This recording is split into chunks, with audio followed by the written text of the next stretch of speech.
اللہ کا خاص کرم بھی ہے اور اس کا فضل ہے. پہلی بات تو یہ.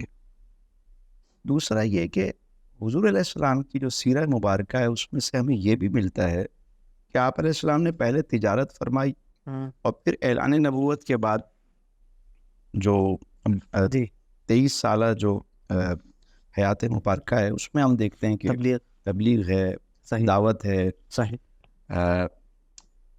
لیکن جو مکی زندگی ہے اس میں تجارت بہت نمایاں ہے. اچھا، بعض حضرات ہمارے دوست احباب یہ کہتے ہیں ہمیں بھی کہ ان سے کبھی کہا جائے اس حوالے سے تو وہ کہتے ہیں یار یہ تو ہم تو لکھنے پڑھنے کا کام کر رہے ہیں، یہ کار نبوت ہے. تو میں ان سے کہتا ہوں کہ وہ جو تجارت ہے وہ کار نبوت نہیں. بالکل. ہاں، اسے کیوں ایک وہ کرتے ہیں. اور اس کے صحابہ کرام زیادہ تر صحابہ تجارت فرماتے تھے. بالکل ایسے ہی. وہ دین کا کام بھی ساتھ میں کرتے تھے، ایسے ہی جہاد بھی کرتے تھے. جہاد بھی کرتے تھے. جہاد بالمال، جہاد بالسیف، سب چیزیں تھیں.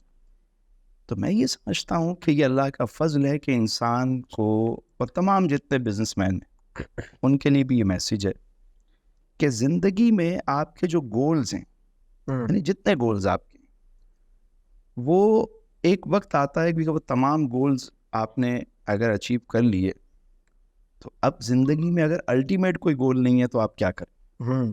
پھر تو زندگی گول ہے. اور یہی ہوتا ہے کہ اگر آپ کا مقصد جو زندگی کا گولز ہیں، اگر گھر ہے، گاڑی ہے، چیز، وہ تو آپ نے لے لی. صحیح. اب کیا کریں گے؟ صحیح. تو الٹیمیٹ گول جو ہے وہ یہی ہونا چاہیے. بندگی ہے، رائے خدا میں انسان اپنی زندگی کو وقف کرے، اگلے سفر کی بھی ساتھ ساتھ تیاری کرے. صحیح. تو یہ اللہ کا کرم ہوا کہ مجھ پر کہ جو مجھے یہ موقع بھی ملا، اللہ تعالیٰ نے دیا اور آسانی ہو گئی. اور میں سمجھتا ہوں اس میں بہت بڑا جو رول ہے وہ تجارت کا ہے کہ جس نے مجھے دین کے کام میں بہت زیادہ معاونت الحمدللہ